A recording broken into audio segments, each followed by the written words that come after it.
Hi everyone, तो स्वागत है आपका मेरे इस छोटे से व्लॉग में। तो आज का दिन था बहुत ठंडा और मैंने पिया गर्म पानी, फिर की मैंने एक्सरसाइज और फिर मैं लग गई झाड़ू पोछा करने के लिए, क्योंकि आज मेरा संकट चौथ का व्रत था।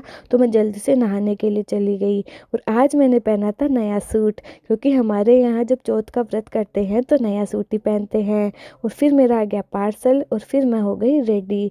और फिर ये देखो कौन आया गाइज, यह है मेरी भाभी और मेरी भतीजी वाणु, क्योंकि भाभी भी हमारे साथ ही व्रत की कथा सुनने वाली थी। तो मैंने बनाया तिलकुटा, क्योंकि हमारे यहाँ शादी के बाद में जब पहला तिलकुटा व्रत होता है तो तिलकुटा बनाते और सब में बांटते हैं। फिर हमने करी पूजा सबने मिलके।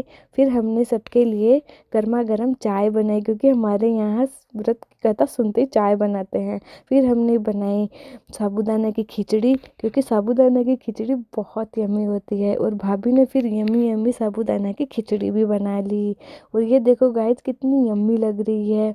फिर हम लोगों ने मेरा पार्सल खोला, क्योंकि भाभी और वाणों को ऐसे एक्साइटमेंट हो रही थी कि पार्सल में क्या है, किस में क्या है। तो फिर वाणु बोलने लग गई कि बुआ मुझे भी दिखाओ ना, मैं भी लगाऊंगी इसे, मैं भी लगाऊंगी। फिर ये देखो गाइस लाइट जल गई और वाणु तो बार बार में इसे चालू कर रही थी कि बुआ कैसे होगा, बुआ कैसे होगा, बुआ मैं तो आपके पास ही रहूँगी, नहीं जाऊँगी, मम्मा के पास नहीं जाऊँगी।